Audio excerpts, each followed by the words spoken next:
The darkest hour is now at hand, and nocturnal beings have arisen from their graves. I invite you and them to join me this midnight morn as we plunge into the abysmal mind of Edgar Allan Poe.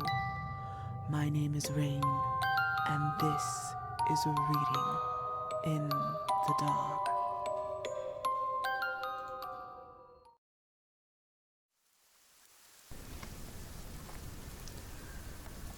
The Raven, 1845. Once upon a midnight dreary, while I pondered, weak and weary, over many a quaint and curious volume of forgotten lore, while I nodded, nearly napping, suddenly there came a tapping, as someone gently rapping at my chamber door. "'Tis some visitor," I muttered, tapping at my chamber door. Only this and nothing more. Ah, distinctly I remember, it was in the bleak December, and each separate dying ember wrought its ghost upon the floor.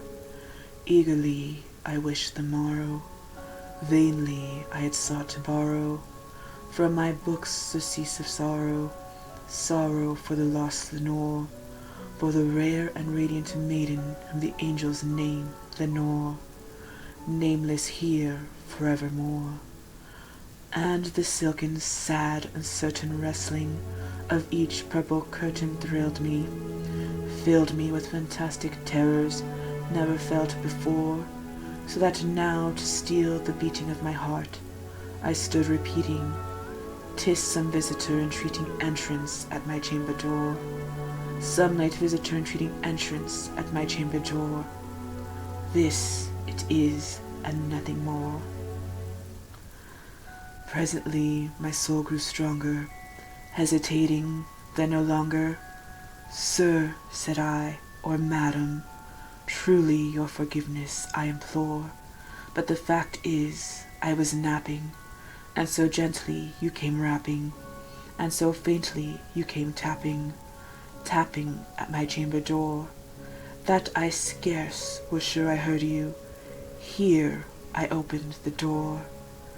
Darkness there, and nothing more. Deep into that darkness peering, long I stood there wondering, fearing, doubting, dreaming dreams no mortal ever dared to dream before. But the silence was unbroken, and the stillness gave no token, and the only word there spoken was a whispered word, "Lenore." This I whispered, and an echo murmured back the word, "Lenore." Merely this, and nothing more. Back into the chamber turning, all my soul within me burning, soon again I heard a tapping, somewhat louder than before. "Surely," said I, "surely that is something at my window lattice. Let me see then what there it is, and this mystery explore. Let my heart be still a moment, and this mystery explore. 'Tis the wind, and nothing more." Open here I flung the shutter, when, with many a flirt and flutter, in there stepped a stately raven of the saintly days of yore, not the least obeisance matey, not a minute stopped or stady, but with mien of lord or lady, perched above my chamber door, perched upon a bust of Pallas, just above my chamber door, perched and sat, and nothing more. Then this ebony bird beguiling my sad fancy into smiling, by the grave and stern decorum of the countenance it wore, "Though thy crest be shorn and shaven, thou," I said, "art sure no craven, ghastly grim and ancient raven, wandering from the nightly shore. Tell me what thy lordly name is on the night's plutonium shore." Quoth the raven, "Nevermore." Much I marvelled this ungainly fowl to hear discourse so plainly, though its answer little meaning, little relevancy bore, for we cannot help agreeing that no living human being ever yet was blessed with seeing bird above his chamber door, bird or beast upon the sculptured bust above his chamber door, with such name as nevermore. But the raven, sitting lonely on the placid bust, spoke only that one word, as if his soul in that one word he did outpour.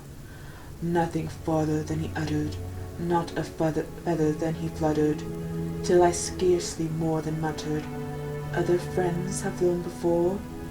On the morrow he will leave me, as my hopes have flown before." Then the bird said, "Nevermore." Startled at the stillness broken, my reply so aptly spoken, "Doubtless," said I, "what it utters is its only stock and store, caught from some unhappy master, whom unmerciful disaster followed fast and followed faster, till his songs one burden bore, till the dirges of his hope that melancholy burden bore, of never, nevermore."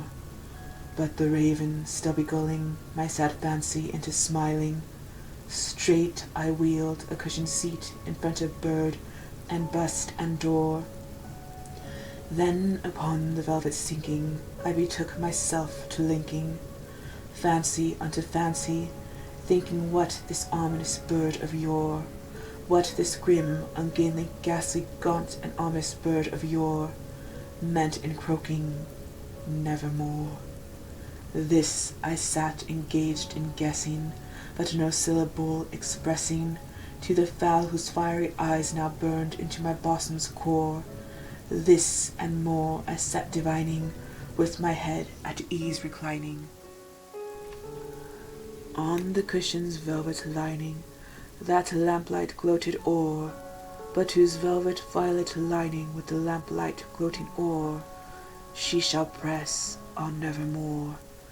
Then methought the air grew denser, perfumed from an unseen censer, swung by seraphim whose footfalls tinkled on the tufted floor.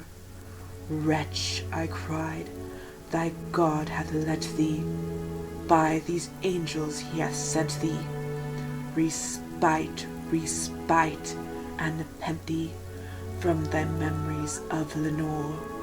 Quaff, oh quaff this kind nepenthe, and forget this lost Lenore."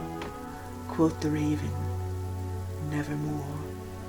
"Prophet," said I, "thing of evil, prophet still, if bird or devil, whether tempest sent, or whether tempest tossed thee here ashore, desolate, yet all undaunted, on this desert land enchanted, on this home by horror haunted, tell me truly, I implore, is there balm in Gilead? Tell me, I implored." Quoth the raven, "Nevermore." "Prophet," said I, "thing of evil, prophet still, if bird or devil, by that heaven that bends above us, by that God we both adore, tell this soul with sorrow laden if, within the distant Aedean, it shall clasp a sainted maiden whom the angels name Lenore, clasp a rare and radiant maiden whom the angels name Lenore." Quoth the raven, "Nevermore." "Be that word our sign of parting, bird or fiend," I shrieked upstarting, "get thee back into the tempest and the night's plutonium shore. Leave no black plume as a token of that lie thy soul hath spoken. Leave my loneliness unbroken. Quit the bust above my door. Take thy beak from out my heart, and take thy form from off my door."